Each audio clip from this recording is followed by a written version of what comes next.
Hello, Facebook friends. It's Carla, your online doctor, with today's Live in 5. Today is Tuesday, March 17th. It is 5 p.m. Happy St. Patrick's Day. Sorry, I'm not wearing green. Maybe not such a happy day for a lot of people since a lot of us are somewhat in isolation. I don't know how much you're following the news and how much you're following what's going on. Yes, the numbers are going up. Yes, the number of deaths related to COVID-19 are increasing. But if you watched the president, the vice president, and all the other task force members this morning as they came on to announce, and this was very important, and I went back to listen to it again to make sure I heard her correctly. Dr. Birx, who is the immunologist who is very much in tune to what's going on. She was very involved for all the decades of the AIDS epidemic. Very brilliant woman, very down to earth, very grounded, very nice to listen to, in my opinion, because she's not a scare type person. She said, and I'm going to repeat this twice because I want you guys to hear this, outside of Wuhan, the mortality rate from this virus is settling at about 0.7%. Okay? I'm going to say that again. Outside of Wuhan, China, the mortality rate from this COVID-19 virus, according to Dr. Birx in the task force from the federal government, the mortality rate is settling at 0.7%.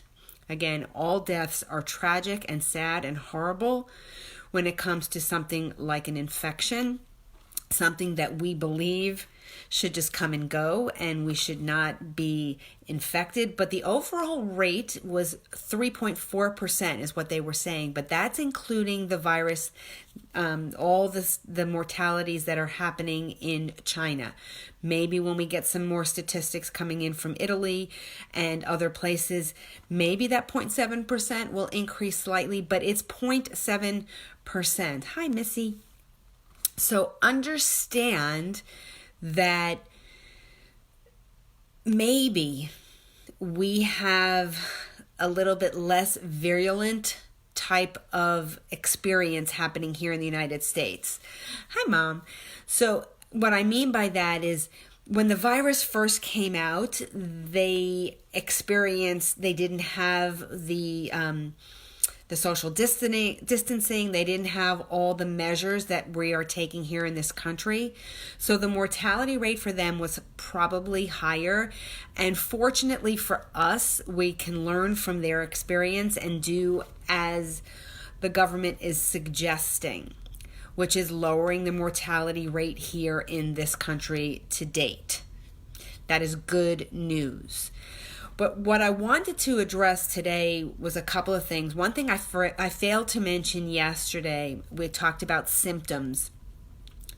If you feel that you have any type of respiratory infection, do not go to an emergency room. Do not go to get tested.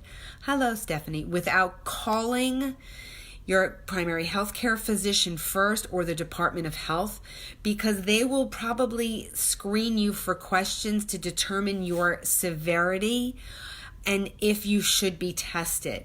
Okay, you don't want to utilize resources that should and could be reserved for somebody who is in dire need.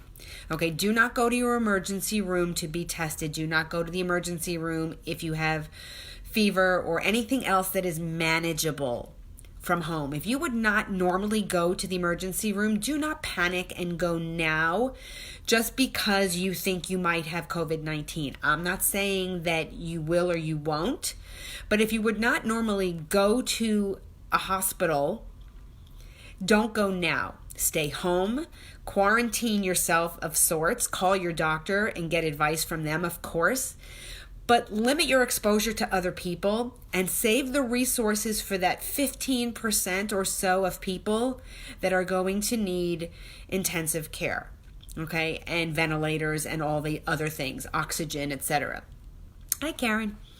So First and foremost, and I wanted to talk about this today, the major way that you can prevent any type of infection is not to panic. Stress destroys the immune system's ability to fight off any infection, including the common cold, the flu, and COVID-19. Okay? We always have forms of stress, but how we deal with it determines our health response. This type of stress that we're experiencing right now is called stressful event sequences. The center of the stress is around a focal event, in this case, the fear of one, but it could be the death of a family member, the loss of a job, or in this case, a natural disaster or fear of one. With those events, you have to focus on the light at the end of the tunnel. We will get through this. You can see a light at the end of the tunnel. We're not talking about infections that are going to go on for decades. Okay, the SARS virus may have lasted about 9 months, but there was no social distancing or any maneuvers the government made at that time to limit the spread of the infection. Hi, Jan. Hi, Lori. So we are hoping that these measures are going to shorten the duration and severity of what we see here in the United States. So if we're looking at a month, 2 months, 3 months, nobody knows, but there is a light at the end of the tunnel. Okay, that is the type of stress that we're experiencing right now. So what happens to your immune system if you give into stress is the nervous system, the immune system, and the endocrine system are actually very closely tied together. So all these stressful events are related to a massive release in cortisol. Now, the adrenal glands are what signals the release of cortisol, which in turn activates your sympathetic nervous system, which is our fight or flight response. The increased heart rate, the increased blood pressure.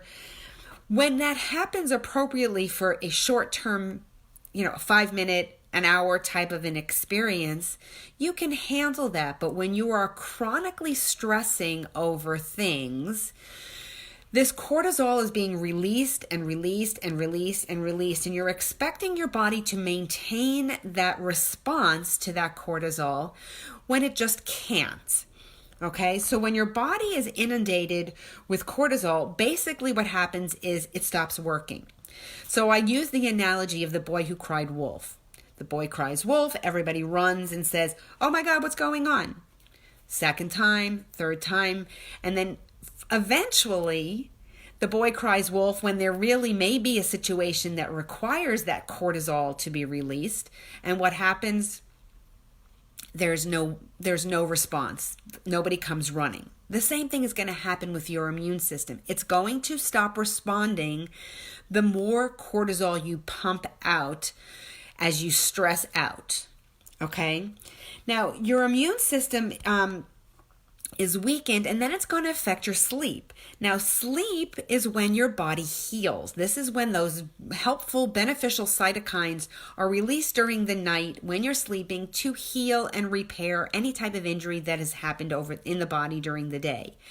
So if you're constantly pouring out cortisol and then you're affecting your sleep, you are weakening your body's ability to fight any infection, including COVID-19. So this is not exclusive to this. It's all the time.